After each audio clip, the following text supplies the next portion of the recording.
go over to hashtag Toyota eSports Challenge. Go and check out how you submit your times. It's relatively simple. I mean, you just have to record your lap, submit it, and you can be up there and qualify. And you have to qualify every week. So if you've qualified in one of the previous weeks, one of the other weeks up for grabs. It's going to be so much fun if you're playing, because the top qualifier each week makes it through to stage number 2. Let me explain how this works. We've got stage 1, so over the next 4 weeks, we're now in week number 3, our racers are racing on different tracks. For you at home, the top qualifier each week makes it through to stage number 2. Here, the top 4 racers in the Pro Rally Mix make it through to stage number 2. And right now we are in week 3, like I said, and they're getting points on the board. So it's all about getting the fastest time so you can get more points. You can be at the top because the top 4 go through to stage 2. And this week, we're going to Wales. So G, tell me a little bit about that track. Oh, I mean, I think this is the hardest track that these drivers are going to face. And it really is a bit of a mixture of everything. I mean, you've got some asphalt thrown in amongst some of the toughest gravel sections that we're going to see during this series. I feel like, well, I mean, we haven't seen what's coming in stage 4, but up until where we've come today, this is going to be a real challenge to see who gets to the top. I mean, it's tight, it's twisty, there's no room for error. We saw Kenya was one of those stages where you had to just stay in the middle of the track. This is going to be a similar circumstance with even worse results if you don't do so. Lots of drop off down the left side of the track, and these drivers are going to be looking to really show who's the best today. Well, I tell you what you're about to watch. Let's take a look at the leaderboards right now. We're going to have 3 lobbies running. So lobby 1 and lobby 2 are going to be a mixture of our best sim racers in South Africa facing off against our best Toyota Gazoo racing drivers. The real life rally drivers are coming online. And then our final lobby is a little bit of fun. Some really popular faces that you know from TV, from sports. They're going to be battling it out to see who is the fastest WRC9 racer. And I think it's time to jump into that first lobby. Absolutely. Let's jump right into our first pro race lobby.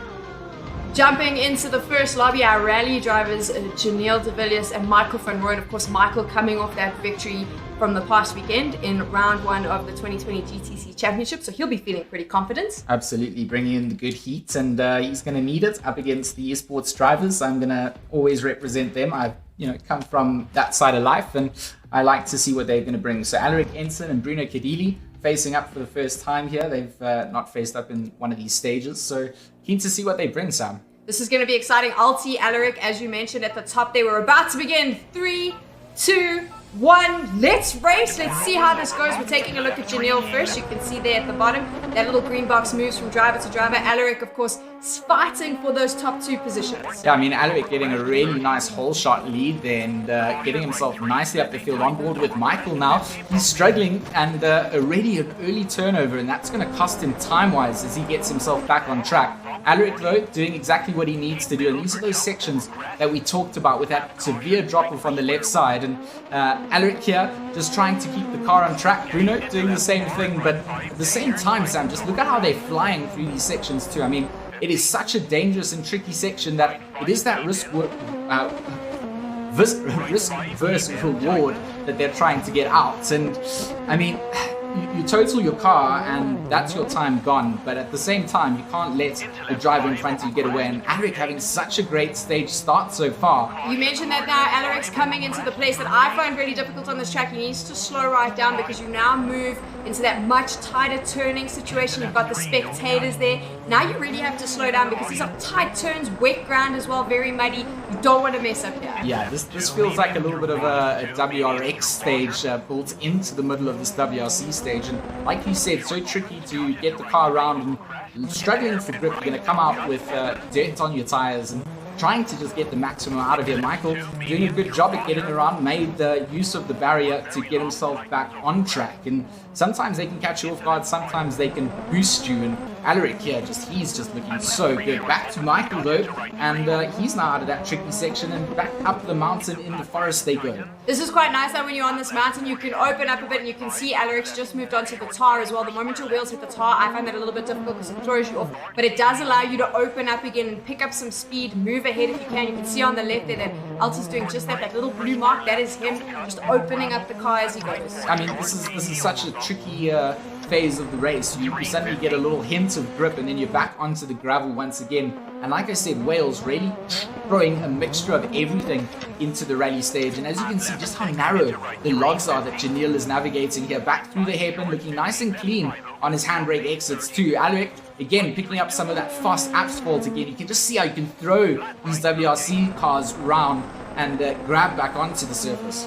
Alci's doing a fantastic job, but Janelle, I have to point out, is really keeping close to Bruno. In week number 1, our real-life rally drivers struggled a little bit online in those sims, but Janelle definitely impressing there. He's keeping as close to Bruno as he can, just smelling his exhaust. Yeah, I mean, that was some nice two-wheeled skills coming out from Janelle. Doesn't roll the car over, and he needs to do that to hold on to Bruno. 2 seconds behind him, so phenomenal performance coming out from Janelle. And like you said, he really has been showing great progress in the races so far, and to come out like this at Wales and be hanging on at this stage, I mean, they're almost 3/4 of the way through the race. Coming into the final section will be Alaric Ensslin at this phase, and again, you're now kind of at the peak of a mountain. The drop off down the left side again can just end your race, so it's that balance. You cannot lose it. You have to focus the entire time. Michael doing exactly that, trying to just keep it out from those big ferns on the right side, not damaging the car.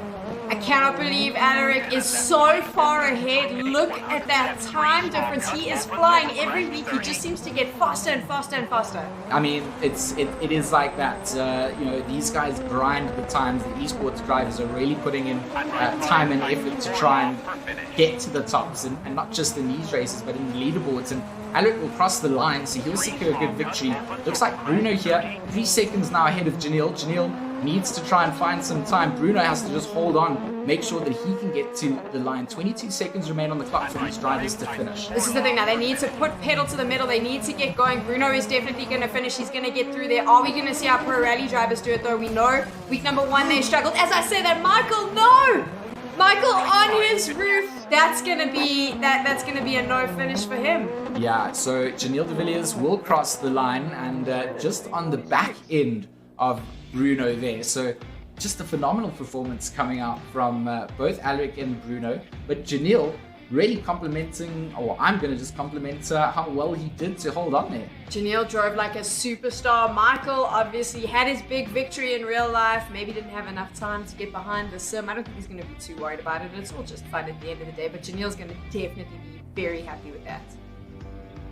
We're moving into lobby number 2, and of course our Toyota Gazoo Racing drivers are getting ready. Mandla, Henk, and Guy, they're in their sims, they're ready to go, but they got some tough competition. Ooh, Charles Wilkin and Jason Avsma are now going to face off against each other, and again, I talk about this, I get excited when they get to switch it up and face off against different drivers. So jumping in, Charles Wilkin, Jason Avsma from the eSports side, 3 seconds to go, 2, 1, and the pro drivers are off. Charles been fighting for one of those top spots with Alti for a while, but Jason's been close on their tail, so I'm pretty sure he's going to be coming in as fast as he possibly can. But I'm excited to see how our Toyota Gazoo drivers do. This is quite a nice open space, but like we said before, you need to be very careful of those left drops. Oh, I mean, Jason doing a great job at just keeping the car in the middle through the jumpy parts. It sounds a bit silly saying jumpy parts, but until you drive it, you don't understand it. There's parts of the track that, like you can see, these drivers have just practiced the lines. They know where they can clear through. They know the little cuts they can take. Henk here doing a good job as well to just keep the rest of the field honest. Mandla also just wrapping up around the back here, but keeping everybody well within reach, and that's exactly what you want to do. Oh, Henk luckily keeps the car almost on the circuit. It looked like he peeled it off a tiny bit, but maybe back online. Really, really good recovery from Henk. Super impressed with how Toyota Gazoo Racing drivers are doing. They're keeping right up there, but you can see now Charles flying in. This is where it gets difficult though. You've got to slow it right down. The spectators are waiting. The ground gets a little bit wet, and you're going to slide on through this. Oh, look how Charles just is a master of this sort of section through there. Catches up to Jason, takes the lead through here, and looks like he will be the temporary race leader coming through the exit. It is actually just a dance between Charles and Jason. In fact, they are just swapping places, and just a couple hundred separate them.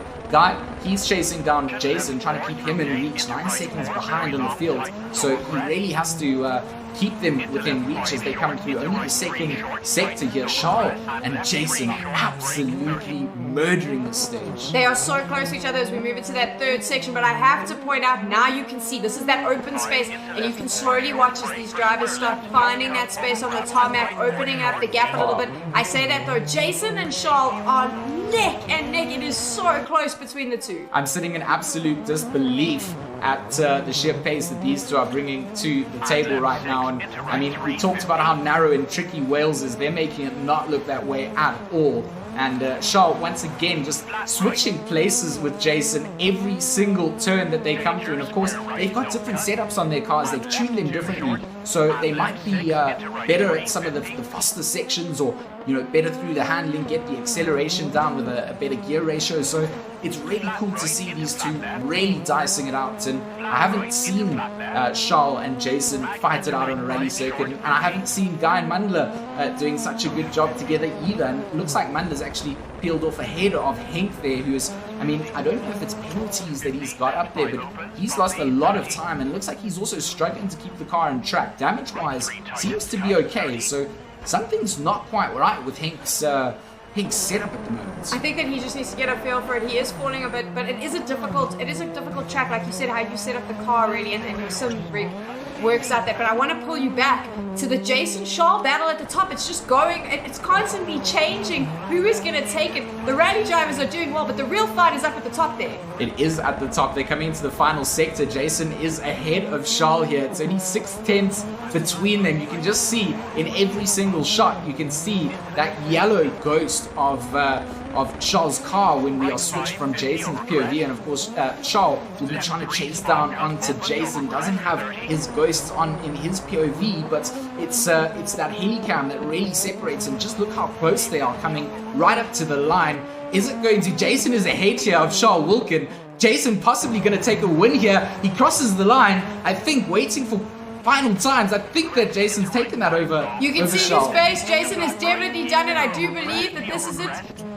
Jason is over the moon. Just to point it out, he has gone insanely happy. So I feel like he has taken the win there. Guy here, he's got 15 seconds to get to the line. Will Mandler be able? Oh, that's not what he needed if he wanted to catch up there. He's actually collided with the wall.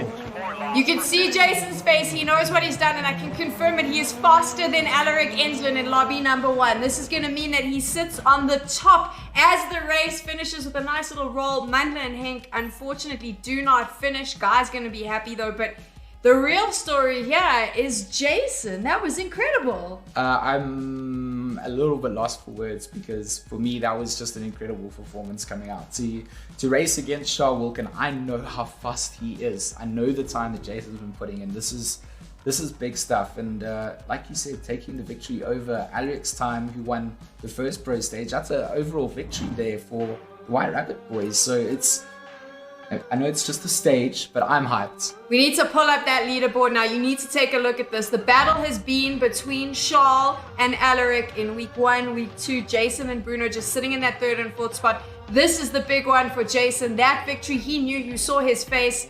This is going to be a big one for him. Points on the board, and flawless round. No, that was something that I will watch that on repeats and put it into the Hall of Fame on my side, because that was certainly a victory that I feel is worth keeping. We've had the serious racing go down, those big sim rigs, the real life rally drivers, and now we get to have a little bit of fun. It's your favorite time of the show. We get to see our influencers battle it out. Last week was bad, friend. It was bad in Japan. Is it going to be better today in Wales? Well, we hope so. I mean, Sam just kind of called everyone out. 4 seconds on the clock. 2, 1. How were they fair? I mean, you just called them out. You just said they did bad. 4 of them didn't finish. They were sliding all over the place. They couldn't deal with the rain. I expect better today. Okay, I mean, coming out to Wales is going to be a hard ask of them, and I hope that they are going to do exactly that. Okay, Wasabi struggling a little bit. Ryan Kunkowski already off track, having flipped early on. He's going to have now a big battle to try and get that lead back. He's not going to be happy with that. Ryan and Mojack are the two to watch. Week 1, week 2, it's been a battle between them. As I say that, Wasabi goes for a little visit down the hill. We've spoken about how difficult the start of this track is because of that slope on the left. It's unforgiving, and once you go down, car damage, a reset, and a time penalty getting picked up. But just keeping it in between the theoretical lines, although not really much lineage here. You just can't take Brent's going backwards. He did a perfect turn. He did a nice 360. Could have kept going straight. Decided to reverse. That's okay. Now it's going to get fun though, because as we know, this starts. You get into the crowd there. I say that we're going to just take a look at Brent going for a little roll down the hill. That's okay, Brent. This is the difficult part here for me. Mojack and Ryan are going to have to battle it out in this little spectator section with a little bit of drifting. Very muddy, very wet. I mean, Mojack actually just has such an advantage at this point. That timesheet just represents those time penalties that Ryan's picked up. He's 12 seconds at this point behind Mojack, so he has to make up that time, get past Mojack, get to the line ahead of him. Mojack just needs to not pick up any of these time penalties, and Simon doing a good job as well, just in second place right now. He's doing a good job through this tight technical section. He's right on the back of where Ryan is on track, but on the timing sheet, he's up in second. Ryan's getting those time penalties because he's crashing into different things, having to reset, and that adds on to it. Of course, maybe it's the pressure, because we've seen Ryan as the out-and-out leader for the last 2 weeks, but Mojack caught up to him in the second race in Japan when we switched off the rain. That's going to be bugging him. Ryan's competitive. He's going to be putting his foot down. Brent's giving all the spectators a little show as he kind of drives over all the obstacles. That's okay. Here we go, Wasabi. No, as I say that, Wasabi just knocking that pole, hits the back, some serious damage on that car. Back wing gone, rear downforce gone, and a little reset coming out as well. So very costly time penalty, as well as picking up some damage to the car. Pippa going to be loving this because that gives her that space up towards the front of the field. She's actually chasing Mojack down. She's in second place. Simon right behind, also trying to make a place on track. Ryan Kankowski, we talked about it. He's picked up those time penalties. He needs to get past all of these cars that are in our POV and get up the field to negate that time penalty that he's going to pick up. Otherwise, he's going to finish down the order. Mojack and Ryan are battling it out. This is good for Pippa. I think Pippa is racing against the track. You can see every single week she's just focusing really hard on her own race. They're having to battle one another. That's good for her because that consistency and that lack of pressure from those other races means she could probably pip them at the end. She's just getting steady points on the board. I mean, it's all about that week after week, getting to the line and picking up as many points as you can. Mr. Mojack, that most improved driver for sure from the influencer side, really starting to take things seriously, and that brings a smile to my face. You can see the concentration in his eyes, and he knows that if he just keeps it where it is, he's going to take the victory here. Ryan has a lot of time that he has to try and make up to try and get up to the likes of Mojack. Mr. Kankowski is a rugby player. I mean, he's played for the Springboks. I'm surprised because I think these mistakes are coming because he's letting the pressure get to him. Gee, you know about sim racing. This is what happens. He knows he has to go faster to beat Mojack. As I say that, Pippa goes for a little visit in the forest. He knows he has to beat Mojack, and that adds the pressure and that forces those mistakes. Yeah, it is all about that. You can play these stages time and reset as many times as you want. But when it comes to being in the actual race lobby where everything counts, that's then where we see who handles the nerves. And Mr. Mojack, cool as ice, into the final sector. Now, really, Ryan's got him past him, but it doesn't matter on track. Oh, Pippa, no, big roll into the tree too. And that Yaris, a little bit damaged too, gonna have to get a respawn. So time penalties come out. Looks like Simon and Ryan on track for position at this point. So Ryan's doing a good job to get himself up the field towards the end. But it all counts when you cross the line. If you want a bit of comedic relief in the bottom left-hand corner there, Brent, the good things guy, he's quite a funny one to watch. Seems to be pulling faces every time he crashes into anything. Here he goes. This is the big fight to the finish now. Mojack and Kankowski, they're opening up into that last section. Simon and Pippa not far behind. You can see how close this squad of influencers is. Yeah, I think Mojack here is going to just push it to the line. Mojack here, going to cross the line. Looks like he's going to take the victory. Hasn't yet celebrated. Looks very happy in the camera, flexing those fingers after doing the damage on the controller. Simon, though, he's got himself up to second, Pippa third, and Ryan sitting down. So Pippa and Ryan now fighting out to the line. Simon looks like he's taken second. That's a big victory for him. Ryan knocked down to third, it looked like, as they crossed the line. Or Ryan knocked him down. Brent just taking a Toyota Tour de Loch Ness, going to find the monster, decided the race wasn't for him. You can see Brent's just said he's done with the game. Ryan does not look happy. Simon liked the fact that Brent was done with the game. I saw him lighting up there as Brent was like, no, I'm done. Simon with a solid second place victory there. He's got to be happy. Ryan, though, did you see his face at the end there? That was not the face of a happy Kankowski. That was not the face of a happy Kankowski, and like you can see, the week 3 leaderboards up on screen for everybody to have a nice little observe at where things stand. Mojak's going to be so happy with that first place, unhappy Kankowski, but Simon with the second, he's going to be over the moon. I know he's been tweeting about how much practice. Let's look at the left though. Jason, top time there, incredible performance from the sim racers, and wow, they are getting super competitive. Is there like a little bit of banter behind the scenes we don't get to see? There's not banter, so to speak, but there's definitely pressure. I mean, they're watching each other's times. I know that Jason is permanently putting a lot of effort in. Bruno takes it a little bit more casually from my side. I think Alaric is someone that also has sort of times where he wants to focus and he doesn't always push, but if he does focus, I think that's when he brings the heat. I think they know that they've still got another stage to come out as well, so they just want to now qualify. Bruno, a little bit in trouble with where his points stand, so he's feeling the heat at this point in time. So perhaps in the next division, it won't be the same. You know, everybody's gonna adapt and change. I feel like we haven't seen the best of everyone just yet. Haven't seen the best of everyone. They're going to have to bring it though for week number 4. But let's talk about what just happened this week. Jason, with that victory, pushes himself into second place just behind Charles. I can see G grinning. You've got to be happy with that. Yeah, I'm stoked. It is big.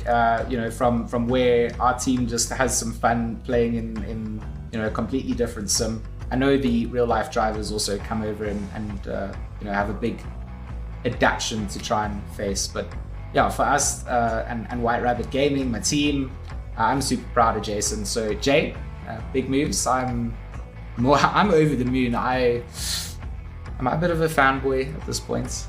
G is Jason's fanboy. I'll be Jason's fangirl. Incredible performance from him, but it's next week that we need to watch the final week of stage number 1. Charles, Jason, Alaric, that is a close battle right there. And then of course on the influencer side, the Mojak unhappy Kankowski fight. That's what we get to see. I cannot wait. I like just how like chilled Mojak is. Like he looks like he doesn't care. You know he does care, but he definitely cares. Of course he cares.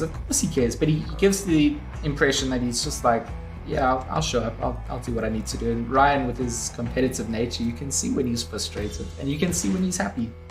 It's going to be tons of fun. We will find out which 4 of our racers in the pro and real sim racing division make it through, as well as which of our influencers are making it through to stage number 2. And of course, it'll be your last week to qualify as well. If you want to get involved, if you want to tell us who you think is going to make it, make sure you use the hashtag Toyota eSports Challenge, and cannot wait for next week. Yeah, see you next week, guys.